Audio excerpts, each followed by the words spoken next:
Well, it is week 4 of our study of the friendship of women.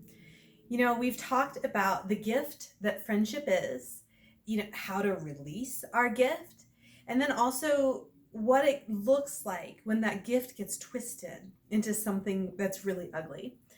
And this week we continue to delve into that by talking about relational idolatry. Idolatry itself is described super well in Romans 1:25. They exchanged the truth of God for a lie and worshiped and served created things rather than the creator who is forever praised. Amen. Idolatry is when we stop worshiping God, the creator, and start worshiping created things.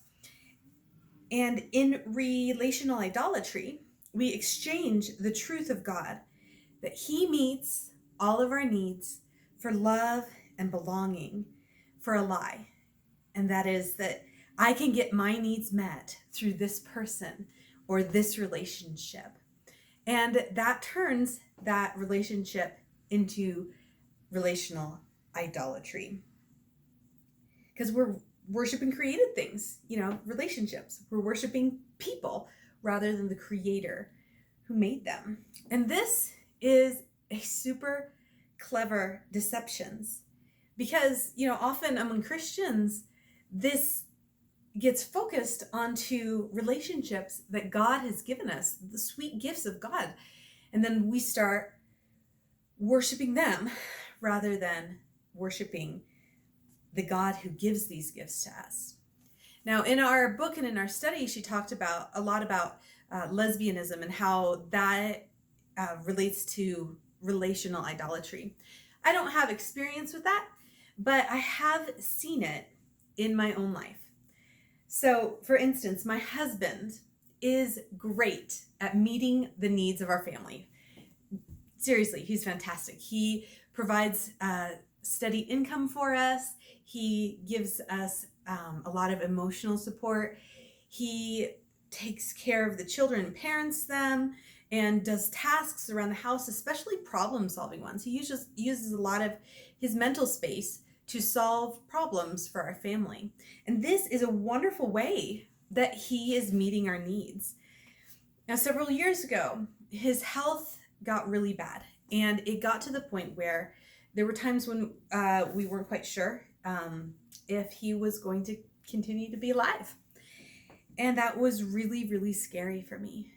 And so my mind started strategizing, all of these ways about how I'd meet my family's needs without him. And this is not a pretty picture. This was not good. This was not a good stage of my life. And I've seen other women do this. I've talked to lots of Christian women who do this, that kind of go through this imagery of these worst case scenarios where someone that they love, someone who meets their needs, is removed. And this might be a husband, this might be a friend, it might be their children, and then stressing, really worrying about this scenario. And what's so very interesting and deceptive about this is that this is a form of worship. The time we spend focusing on how a created being meets our needs.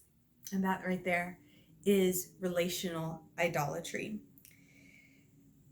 We think about, and stress about that relationship being removed so that we are motivated to do everything that we can to hold tightly to that relationship. Oh man, when my husband was in bad health, I worried about everything. I worried about his medicines completely. I worried about what he ate all the time. I worried about how he slept and how stress was affecting him. I worried and I tried to control these things so that I wouldn't lose this relationship, that I wouldn't have this provider taken from me. And so maybe we see it in our lives, but what do we do about it? Certainly, the answer is not isolation, to try to push everybody out of our lives and say, nope, you can't meet any of my needs. You can't meet any of my needs, not you. No, because God is meeting my needs and that is it. that's not what we do. We don't push people away so that we can't possibly think that they are meeting our needs. The answer instead lies in recognizing truth. There's a difference between the gift and the giver. God formed our relationships. He gives us relationships like marriage, like friendship, like family, to be a conduit of Him, a way of Him meeting our needs. My husband, in providing financial and emotional security, is a gift from God. But He is not the giver. He is just a gift. I found a lot of healing and a lot of freedom from my relational idolatry towards my husband when I could start saying, if my husband dies, the God who provides all my needs will still do His job and provide all of my needs. Overcoming relational idolatry involves holding the gifts more loosely and holding the giver more tightly. And now, how do you do this? I have some ideas, some practical thoughts about what you can do about it, because we don't want to just be stuck in it, right? So the first thing that you can do is to give thanks. It's really important to thank the people in your life who are doing beautiful and giving you wonderful, wonderful gifts and taking care of you and that sort of thing. And it's important to thank them. It is more important to thank God for them. When I was looking through this study, I thought, when was the last time that I thanked God for my husband? When was the last time I thanked Him for providing for our financial needs? When was the last time that I thanked Him for the relationships that I have with my friendships? As we practice gratitude, as we give thanks, it increases our love and connection to God. As we acknowledge that He is giving us such wonderful things, we are holding Him more tightly. There are so many benefits to holding God more tightly. The Bible is full of them, and often, over and over, it tells us to give thanks. That is an important part of it, y'all. The second thing that we can do is to replace lies with truth. Recognizing, confessing the relational idolatry, that is, the start to restoration of your relationship. But we've also got to get these lies challenged. Lies lie deep within, and unless they're challenged with the truth and exposed that way, they're going to keep getting stronger, and just, you'll replace this one with another. So we got to challenge these lies with the truth. So for me, this really looked like using Bible verses to combat my anxious, idolatrous thoughts. Things like, my God shall supply for all your needs according to His abundant, glorious riches. And this was kind of like the mantra that I would remind myself to meditate on anytime I had this anxious thought, this what if. And, to intentionally think that, to grab onto that, to practice that, to have that ready to combat those lies in your life. And the third thing that I encourage you to do is to be intentional about worship towards God. Sometimes we think that worship is just the singing song part of the church service. And that is part of what worship is.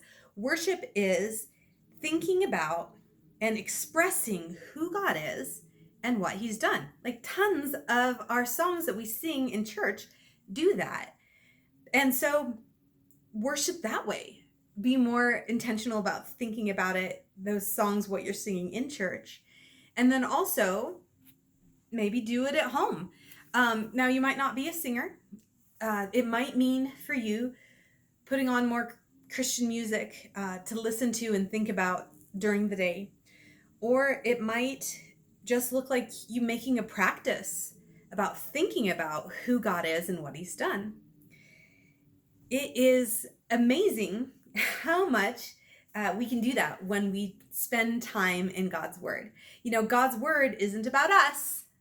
God's word is about him. And so when we spend time reading our Bible and really connecting in God's word, we are worshiping him because we're focusing on who he is and what he's done. And you know, this setting your mind on things above, not on earthly things, that is where we will get the right focus for our worship. As you focus on God throughout your day, you will grow closer to him. You'll hold on to him tighter.